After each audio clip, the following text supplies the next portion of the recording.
Hey everyone, how's it going? Welcome to, can you believe it? The season finale of Telling Tall Tales the Right Way. So today we are going to apply the elements of every great story to Money Heist, which was a Spanish language, or is, I mean, it's not gone, a Spanish language series on Netflix that, when was that? 2 years ago? Last year? I don't know. I think it was last year. Everybody was anxiously awaiting like the final episodes of the season. It was one of Netflix's most watched shows. Anyway, okay. So the reason why I want to talk about it, first of all, storytelling was amazing. The setting was amazing, and even though I know it was a little, because I read fast, so I watched it in the original Spanish with English subtitles. Just for me, it's one of those things I really like to hear the actor's original voice and not the voice of the actor doing like the English dubbing of it, right? Like, plus I hate it when the lips and the words don't match. Like that's just a thing for me. Or it could even be an English speaking show, but when the video is ahead of the audio and like the words it's just anyway. Okay, regardless. This is the season finale, guys. Whoop whoop. Season one. So thank you. I just thank you. This has been an incredible opportunity, and I'm very excited to have season one under my belt and planning for season two. It has been underway now for a while. I still do, of course, want to hear from you.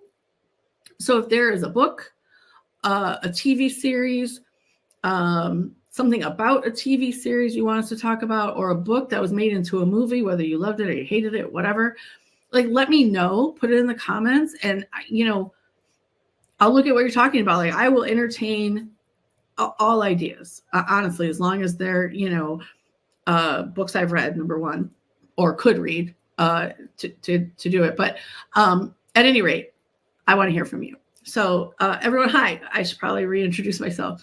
I am Heather Asianbi. I am a best-selling editor, which basically just means I have edited books that have gone on to become bestsellers. I am also a certified master storyteller. I've been a hyperlocal journalist, a content marketer, and a PR professional.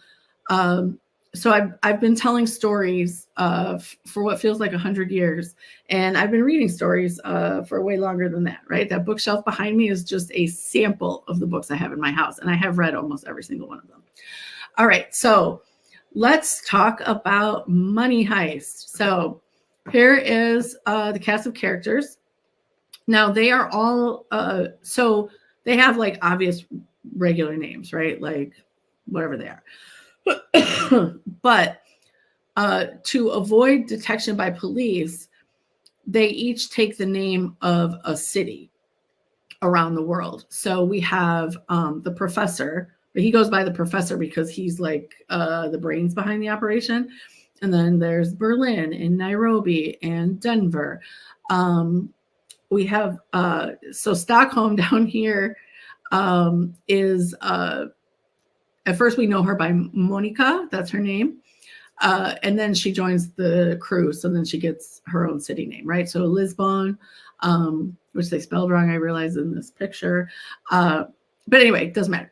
Okay, so the premise, let's talk about the premise behind Money Heist. It's twofold. Number one, the first time they're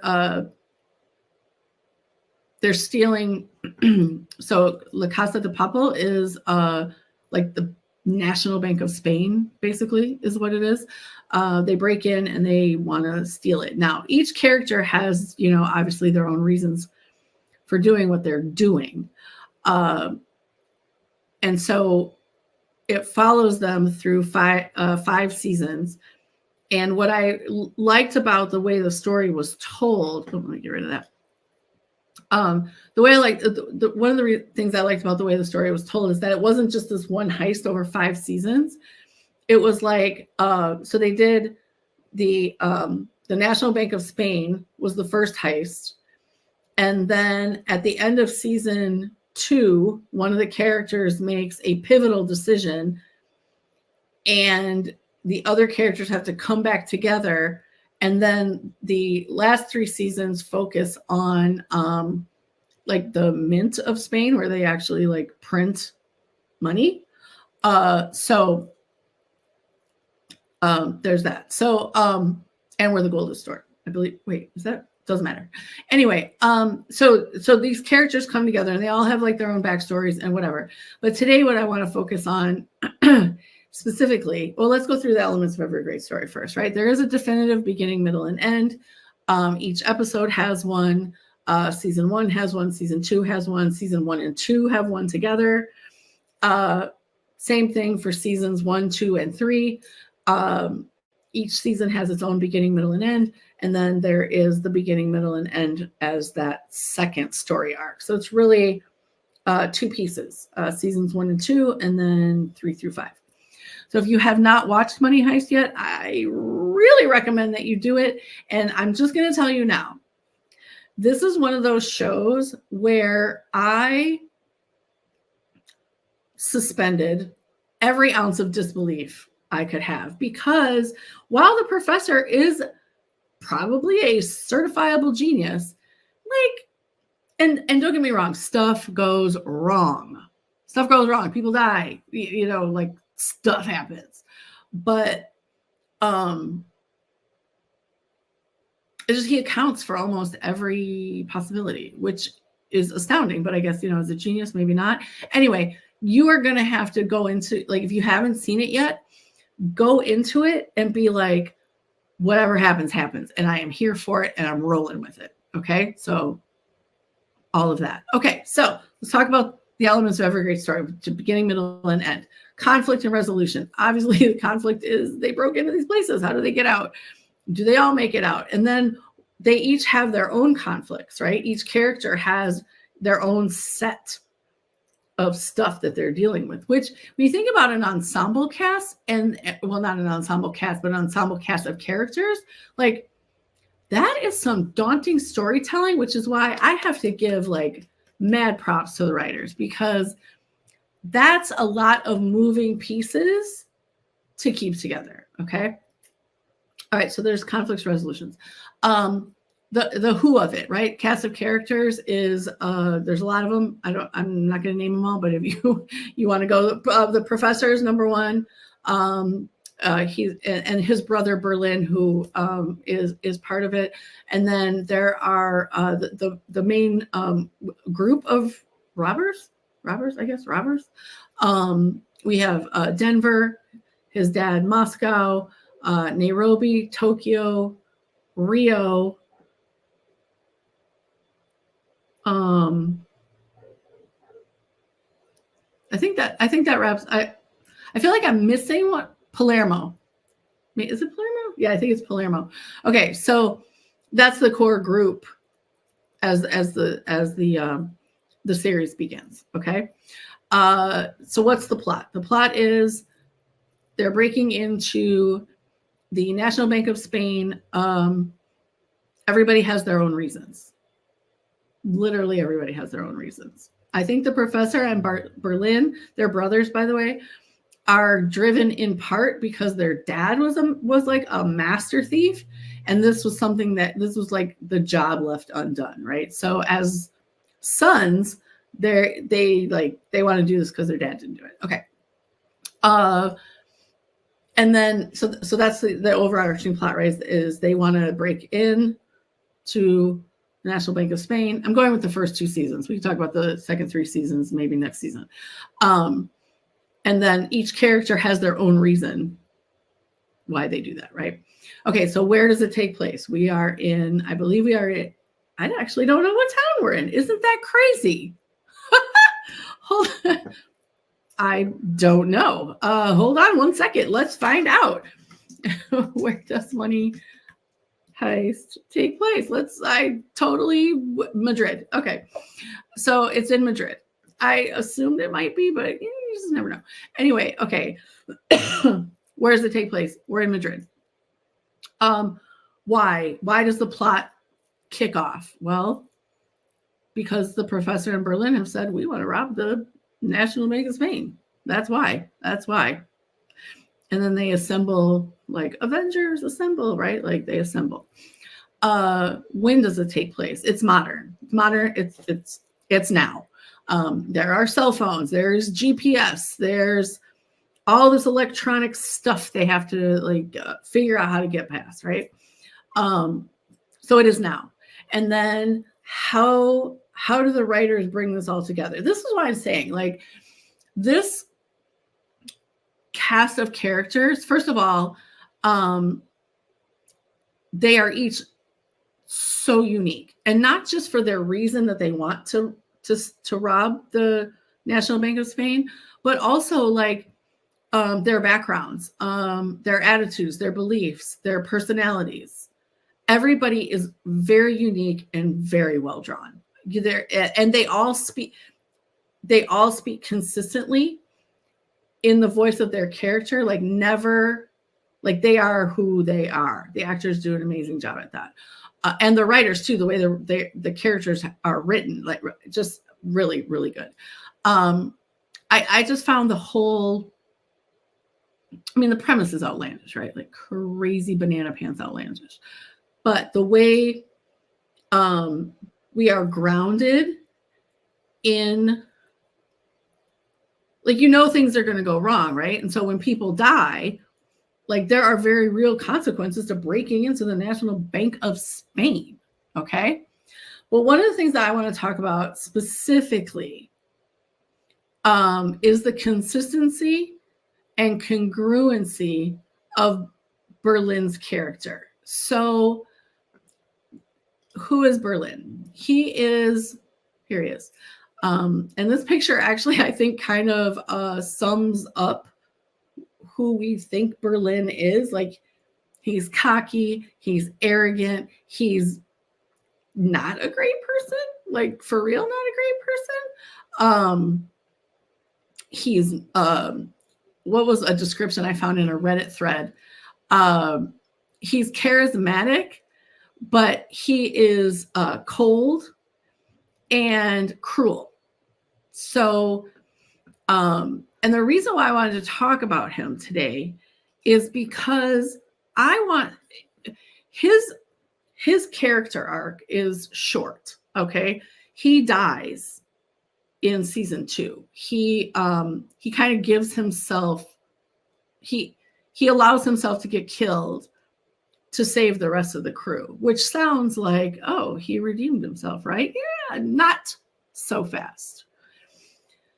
So there's a character, her name is Adriana, and she is I think she's an employee of the bank. She's an employee of the bank. And I'm trying to think of how to phrase this. She's also a drug addict. And so she goes and seduces Berlin so that he will continue to give her drugs. Now, that's heinous because she's clearly doing it for a survival thing, right? Like, I'll have sex with you if you let me live and you feed me drugs. And he's like, okay, right? Despicable. Despicable. He's the one person on the crew where you're like, this dude, you will love to hate him. And for good reason. For good reason. Okay? But the way Money Heist is set up is it is not a linear story. We do jump back and forth in time. So because of that, Berlin dies in season 2, but the character is still part of the show, and therefore so is the actor in seasons 3 and 4. And so we learn more about him. Namely, he wants to do this heist with his brother to kind of like do the job their dad couldn't do because he's also terminally ill. He's dying. Which, okay, all right, police going by. Anyway, which, okay, fine, right? Like, I can understand you want to pull this one last job before you die, whatever. But must you be so awful? Like, awful. He's awful. And so Adriana and him have this kind of like yuck about, gross. And like, you literally, I felt myself recoil. I was like, oh, is this what we're doing? We're victimizing women? Ugh. Yeah. No. No. But then as the story goes on, what we learn is that, he's compelling. He's a compelling character, right? Because he has, this heinous part of him, but then he also exhibits moments of empathy, and he's actually charming. And so then, as a viewer, I'm struggling to reconcile these things, because I'm like, you don't get to be nice after you, like, what? Anyway, so he's definitely morally ambiguous. But like most people, I mean, are we all just simple? No, like, we're all complex characters, and that's another reason why I liked Another reason why I liked Money Heist is because the characters are not like, they're not flat. They're multidimensional, which I really, really appreciate that. So,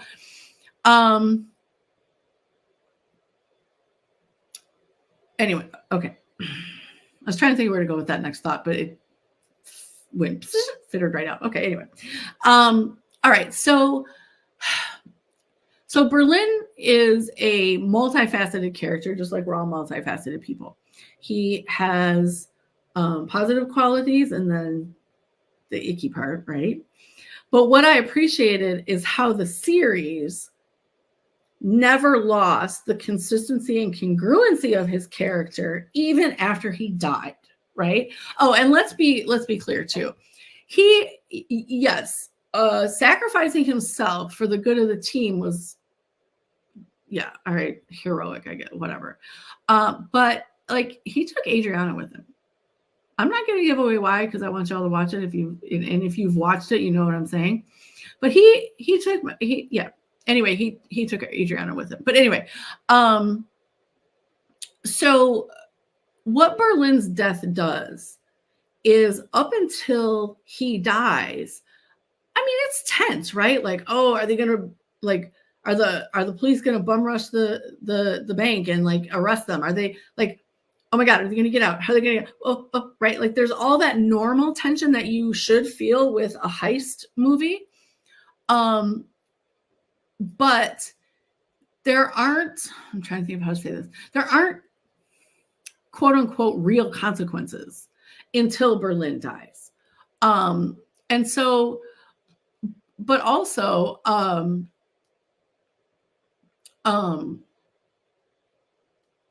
what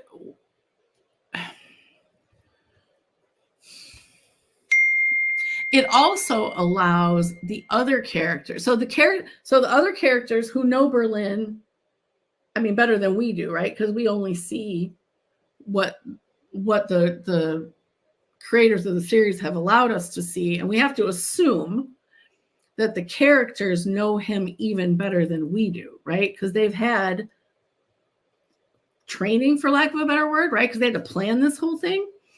So they've had more moments with Berlin than we have, right?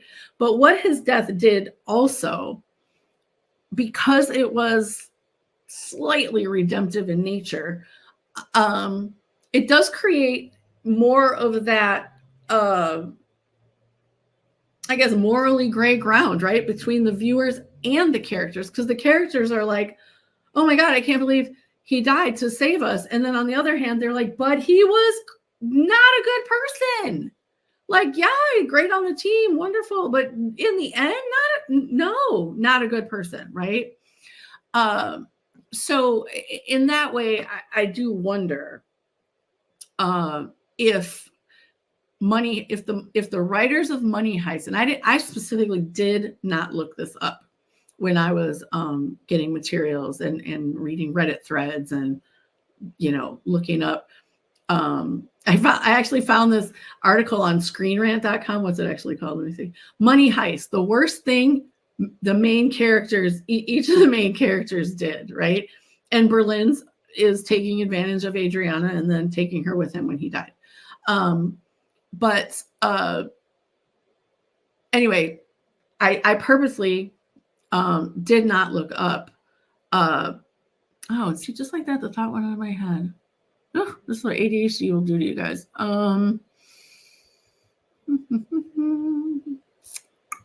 Yeah, just that fast. Whoop, right out of my head. Okay, doesn't matter. Anyway, moving on.